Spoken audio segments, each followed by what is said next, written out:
Ryan Reynolds here from Mint Mobile. With the price of just about everything going up during inflation, we thought we'd bring our prices down. So to help us, we brought in a reverse auctioneer, which is apparently a thing. Mint Mobile Unlimited Premium Wireless. How to get 30, 30, bit to get 30, bit to get 20, 20, 20, bit to get 20, 20, bit to get 15, 15, 15, 15, just $15 a month? Sold! Give it a try at mintmobile.com/switch. New activation and upfront payment for 3-month plan required. Taxes and fees extra. Additional restrictions apply. See mintmobile.com for full terms.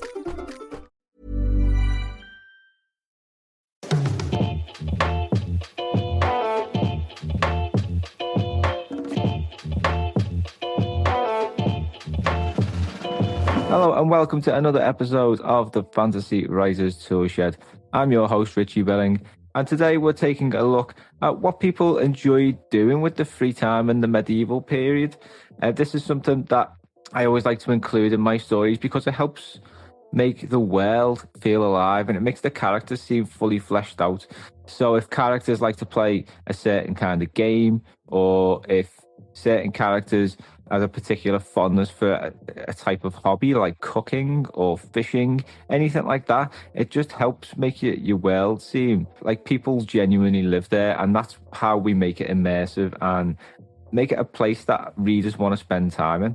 To help me do that, I'll be welcoming back the fantastic Aidan Mattis from the Law Lodge podcast. But before we get into that, I just want to make a quick announcement, and a very, very exciting announcement about an episode that is coming up very soon. Last week, I was very fortunate to interview one of my favourite authors, international bestseller and award winner of several writing awards, Adrian Tchaikovsky.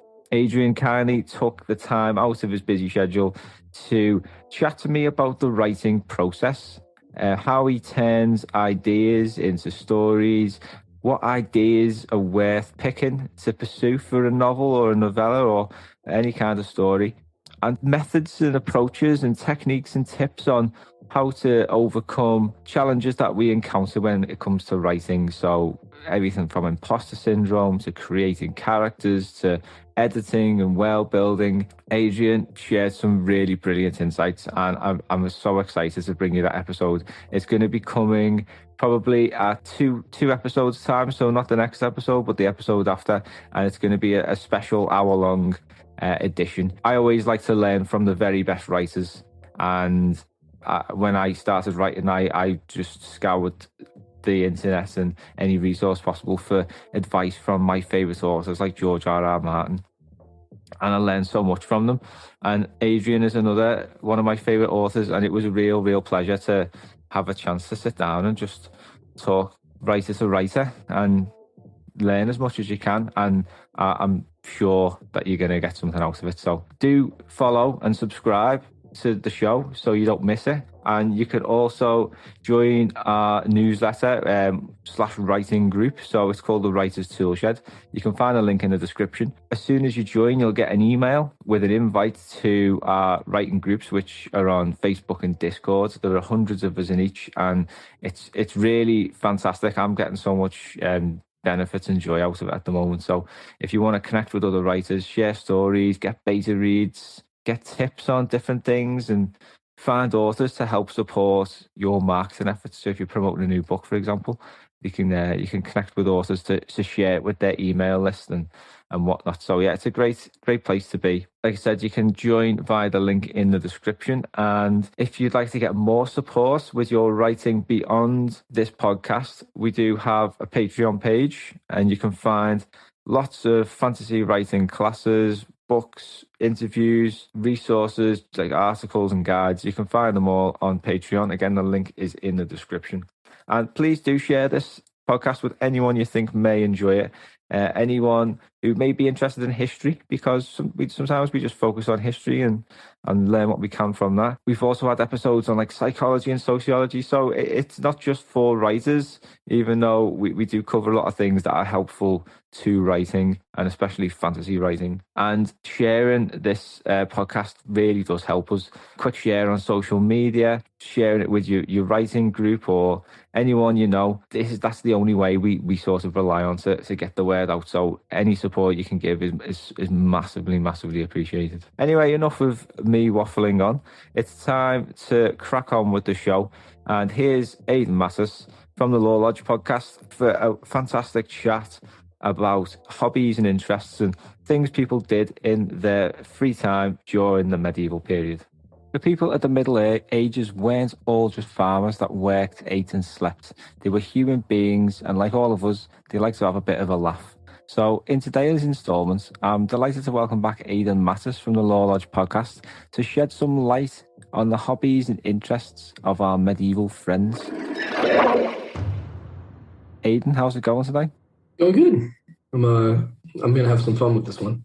Oh yeah, because I think it's quite interesting because we obviously, when we read a lot of fantasy, I spoke about it in previous episodes. People tend to get bogged down in the sort of grander things, don't they? The dragons, the chosen one themes, magic systems, and all that. Mm-hmm. And what makes us human and what makes characters alive and worlds feel alive are the little details, I think, that tell the reader or show the reader that people actually have lives beyond the story. Mm-hmm. And one way that I've found a lot of success in, I particularly enjoy this side of world building, is what they enjoy doing actually with their free time. So I wanted to ask you about this today. Like, what did medieval people like to get up to when they weren't tilling in the fields and doing all that jazz? Sure. So it definitely varies by sort of where you were in the social structure. As I said in one of the earlier episodes, you had three main social classes, and those were the laborators, the orators, and the delators. And if you don't trust me with that classification, I got that from Dr. Benjamin Hudson. He's an Oxford PhD. You can go research his work. I'm not pulling this out of my ass. If you were in the orators class, the monks and the priests, what you were doing in your free time, especially as a monk, was probably going to be, first of all, very dependent on what rule you observed. Benedictine, Franciscan, Dominican, Carthusian. Some were more severe and some were more leisurely. It really depended. But if you were in one of the rules that was more open to allowing leisure and conversation, you had the things like the Kennebitic monks, things like that, which of course I believe is where Obi-Wan Kenobi comes from in Star Wars. I think he was thinking Kennebitic. I might be wrong, but I like to think he was having a nudge there because the Jedi were warrior monks. But yeah, if you were a clergyman, then your free time, if you were allowed to have enjoyment in your life, which some of them were not, but if you were allowed to enjoy your life, then you would probably spend your time reading, drinking. Monks were often famous for the ale that they created. You also might enjoy some Gregorian chanting, or just a nice hike through nature. That was probably your free time as a monk, what you would be doing to enjoy yourself. If you were a bishop, you had a little bit more leeway. You could actually go to theatrical performances and watch bards do their thing. But the clergy was probably the class that was allowed to have the least fun. If you were in the Bellator class, the warrior class, then you had a lot more access. You would probably be expecting to have feasts, and you could go hunting, traveling even to foreign places. You could go on a pilgrimage, and you had basically, if you could pay for it, you could do it. Now, there were certain things that were looked down upon that you were expected to, avoid doing, things that would be seen as like what lowly peasants would do, for example, going to like a local inn and tavern and mingling with the peasant class was frowned upon if you were part of the knightly class. Now, that was not necessarily true in the earlier medieval period. If you were of the warrior class, you would be a little bit more, you'd have some more leeway of what you were allowed to do. But that was very important, was maintaining your status and your image. As for women in the noble class, what we have a lot of to this day are what are called books of hours, which were essentially devotionals, but they would also have poems and songs and artwork, and it was basically a way for women of the palace to keep up with their religious studies, as well as even to learn history and to practice their reading and writing. These would often be customized to fit the woman they were being made for. They would often be written by monks, and you would just get to this day, if you find a book of hours from a specific noblewoman, it's going to tell you a lot about her, and even maybe about her family and the time she lived. You can tell even from like the colors of dyes that were being used how wealthy she was. But you'll have a lot of illustrations and a lot of some folk tales and epic sagas. You might have the Arthurian material in there, things like that. If you were in France, you might have like the Lay of Melion, something more akin to French tradition, like werewolves and stuff like that. And then if you were a man, you might also have something similar in terms of like a diary or a devotional book. Men would also have access to all sorts of libraries and whatnot. And of course, probably the most popular sporting event for men of the time, if you were in the noble class, was hunting, because that was something the peasants weren't allowed to do. So you would ride out in the woods with some other noblemen and either use bows to go after deer, or you might go boar hunting with a boar spear, things like that. And often the leisurely activities for noblemen involved things that would work as practice for warfare and for combat, because that was you were always training. If you were a knight, no matter what you were doing, you were always training. And of course, you would be able to have private parties and hire troubadours and do feasts on your own. Now, if you were in the laborator class, things were a bit different, because there was no keeping up appearances for your class. So those, artisans and farmers and whatnot, those were the people you were going to most likely see in local inns and taverns or at brothels. Another thing that gets way overdone in a lot of fantasy and historical fiction is how much time people spent at brothels. Like, you might go, but people weren't spending every night at the brothel. That wasn't something that A, you could afford, or B, that was even like kind of looked at as like okay. Especially as you got later in the Middle Ages and the Catholic Church's power increased. They frowned upon that kind of thing more and more. But being in a tavern, coming home from a long day in the fields and heading into town to have a drink and meet with the lads and listen to the newest single from whatever troubadour was passing through town, that was something people did. And that was still to today. Not too different, honestly. Like we still enjoy many of the same things as our ancestors did. For me on Wednesdays in the town I live in, there's a bar that has karaoke night on Wednesdays, and I go there, I have a drink, I sing some songs. Like, I'm doing the exact same thing my ancestors were doing 1,000. Oh, geez, Dad, not the car again. Oh, happens all the time with old Betsy. Have you checked out Carvana yet? They have thousands of cars for under $20,000. But do those thousands of cars have personality like old Betsy? Betsy's held together by tape. And there are raccoons living in the engine. It's a family car. There are flames on the hood? Custom paint job. No, Dad, the car's on fire. How many cars did you say Carvana had? Visit Carvana.com to shop thousands of cars for under $20,000. We'll drive you happy at Carvana. Years ago. Yeah. Which is fascinating to think about how little has changed in that much time from the things we enjoy, because a tavern is not much different from your average pub these days. Yeah. So, you'd have like your traveling musicians, and you go and you listen to them, and if you had an extra coin, you'd toss them a coin. The whole the bardic tradition that gets the troubadour tradition you see in TV shows like The Witcher, very true to life. Troubadours were going to be very flamboyant, bright colors, and just peacocking. They were trying to appear interesting. Being a bard was the kind of thing where you wanted people to know you were the bard. Yeah. So you're going to wear colorful clothing and have a silly hat with feathers and have very wide gestures and speak loudly and all that. You wanted to be the center of attention because you wanted people to see you and be interested in what you had to do and say. You also might see in a lot of fantasy series that you'll have people performing magic. No. I want to make it very clear. Magic, not a thing in the Middle Ages. People did not like magicians. You were a witch. Magic was illegal. It was wrong. The only time you were allowed to perform magic was if you were a court wizard, which meant you had formal training. And even then, that was pretty rare. Performing a simple card trick would probably get you burned at the stake.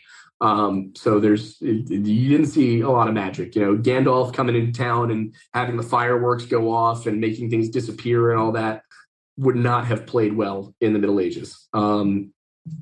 But for the labor class, outside of going into the inn and maybe going to the brothel or going to listen to somebody play music in the town square, you might something as simple as going for a hike with your friends. You couldn't hunt, but you could go and enjoy nature. People would often pick flowers and make flower arrangements. People would do things like when you make it embroidery or cross stitching or things like that, just to kind of make decorations. That was common for women. But it was a period of time where your leisure activities often in some way related to your job, because you were always practicing to be better. But at the same time, people were, you'd get up early, you'd go out in the fields, and you'd probably be done your workday if you were a farmer by 3 or 4 in the afternoon. And then you'd have the rest of the day to relax. And relaxation could just mean hanging out and spending time with your family, or spending time with other farmers. Maybe just having a sparring match with your wooden swords or whatnot to just play night if you were a kid. It's interesting because when you think about it, what do we do in our leisure time as modern people? We listen to music. We go to the bar with our friends. We as kids often do have play sword fights and play pretend and act like we're doing something else, or we'll read. We'll put ourselves into another world. We're doing much the same thing today as our ancestors did 1,500, 1,000, 500 years ago. So when you're writing a fantasy story, obviously you got to put yourself into the time period. Yeah. But at the same time, think about what if you were in that time period, what would you enjoy? Yeah, exactly. That's what your character should be doing in their leisure time. You don't need to pretend people were going to enjoy something. You don't need to write it so that there's some strange habit people have. It doesn't need to be fantastical. Your story is going to feel real if your character comes in from a long day on the road and they have a beer and toss a coin to the troubadour and go upstairs and go to bed. That's accurate, and people are going to identify with it. Something I wanted to ask you about was when I was doing a bit of research for this episode, was wrestling was really popular, particularly amongst the lower classes. Yes. Wrestling and later boxing, actually. So wrestling has a very ancient tradition to it, going back to, it was a very common sport for the Greeks. Yeah. It got kept up with the Romans, and there's an entire, I guess not genre, but an entire style of wrestling called Greco-Roman wrestling, which is based off of pankration, which is different from modern wrestling. But it was a good way to, to assert your masculinity. It was a good way to entertain people because it's fun to watch a wrestling match and people can place bets. And, if you get good enough at it, you can even go town to town and have that be what you do for a living. The troubadours were not the only people traveling from town to town, at least in terms of minstrels. A troubadour troupe might go from town to town. They might bring a couple of wrestlers with them to put on a spectacle. They might bring somebody who can stack a cat on top of a dog on top of a goat, stuff like that. You just have these spectacles, and that would be what people enjoyed and what people wanted to see. And of course, there were plays and there were theatrical performances and whatnot that people could go to. And often, that was the kind of thing where the rich would have seats, but there would be standing room for the poor. But yeah, wrestling, very common. And later on, boxing actually came about as a sport because it came out of the dueling tradition. You would have, 2 people might duel for something. And then as weapons became more and more deadly and duelists became more and more renowned, you wouldn't want exactly to kill each other. Yeah. So you would have people stand in, and instead of dueling with weapons, they would duel with their fists. And eventually it became illegal to duel with weapons. And instead of doing that, people would have boxing matches. So boxing came out of this tradition of dueling, and that's where we ended up with it today. And the stakes could have been just as high then as they are now. Yeah. What about jousting? Jousting was primarily a leisure activity for the upper class, but the lower classes would definitely have enjoyed watching. Usually, again, seats would be for the wealthy, and there would be standing room for the poor and for the peasants. But jousting was the kind of thing where you were only allowed to participate if you were of the noble class. You might get away with it because you got to remember that, not every tournament is going to have you prove that you're of noble lineage. Or you could easily forge documents. You could say that you're the son of a count from somewhere far across Europe, and nobody's going to be able to disprove you. But most likely, you're only going to have the training if you're actually part of the noble class. But it was very popular, but also extraordinarily dangerous. And jousting in and of itself was not always the main event. Usually, the main event was the melee, where you would have people on foot fighting with blunted weapons. And even though the weapons were blunted, there were times when, very high-ranking nobles would die during these bouts.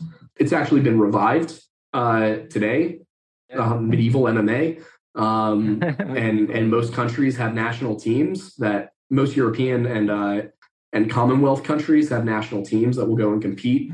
There's a Vice documentary on it from a few years ago where the American team actually ended up beating the British team, which is just kind of hilarious because you got the Brits wearing their the traditional the three lions and the traditional English heraldry, and then the Americans are out there in stars and stripes surcoats just beating people over the head. Nice. It's cool because you get to see all these countries wearing the traditional royal arms. That's really cool. Yeah, and it's fascinating that things that were developed 1,000 years ago are still things we're enjoying today. It's funny to see the stuff that humans will continue to come back to over and over again, whether it is Greco-Roman wrestling or gladiatorial matches or melees or jousting. And then, you can even, if you look at what we enjoy today in terms of sports, contact sports like rugby and football, where you've got two teams of men just going head to head and beating the snot out of each other, essentially. But we've kept it going, and there are some distinctly human things that do not change over time, which I think is very interesting. Yeah, and you even find it like one other interesting thing, just really quick, is like handball is a European sport, right? Yeah. So soccer and rugby and all these things all have a lot in common with, for example, Mayan and Aztec sports. I can't remember the name off the top of my head, but there's one where you had to use your elbows and your knees and your hips to hit a ball through hoops. It's basically like an early form of like basketball or soccer. Yeah. It's kind of like Quidditch almost. And the winning team would actually be sacrificed. Different priorities in Mesoamerica than in Europe. But, it's interesting how these similarities develop completely in isolation from one another. Humans are fascinating creatures. But yeah, especially when we've got a bit of free time on our hands. Yeah. Get very creative. Aidan, thanks so much for sharing your wisdom there. It's been so interesting chatting about the kind of things that, people used to get up to. I just haven't changed one bit. Yeah. We're just exactly the same. And that's important when you're writing your stories, is just to think about what we do, what we enjoy, what humans enjoy, because humanity hasn't really changed for a long time. We get up to the same stuff. Yeah, most definitely. Aidan, how can we find out a bit more about you? You can find me on TikTok, Instagram, and Snapchat at the Aidan Mattis. That's TheAidanMattis, or on YouTube and Patreon at The Lore Lodge. Nice one. The links will be in the description too, as always. And yeah, thanks very much, Aidan, and thanks very much for listening. Thanks for having me. A big thank you to Aidan for taking the time to share his wisdom. He's given us so much on this show, and I really can't thank him more. I hope you've learned something. Every time I chat with Aidan, I do learn something new, and I genuinely hope that's the case for you too. In our next episode, I'll be welcoming editor and publisher Willow Becker, who's had some really great results using Kickstarter to fund book projects. And after everything that's gone on with Brandon Sanderson, I was really keen to hear how Willow did this. Willow's also going to share some insights on working with publishers and tips for submissions, like query letters and whatnot. So that is going to be coming out on the 28th of June. Like I said at the start of the episode, the interview with Mr. Adrian Tchaikovsky is going to be on the 14th of July. And if you don't want to miss either of those episodes, plus all the other ones we're going to do in the future, follow or subscribe. If you've got the time, a quick review on Spotify or iTunes would be amazing too. Spotify's introduced this new rating system, and it's really useful in helping people find the podcast and get an idea for what it's like. Loads of people have left reviews so far, all positive, which is good to see. So I'm really grateful again if you've done that. So thank you very much. Please share this show with anyone you think you may enjoy it. And lastly, if you want to get more help with your writing, check out our Patreon page. You can find lots of stuff on there. I won't repeat myself again, but you know where to look. Like I said, we're back on the 14th with a look at publishing and Kickstarter and funding writing projects. So until then, thank you again for listening and keep on scribbling.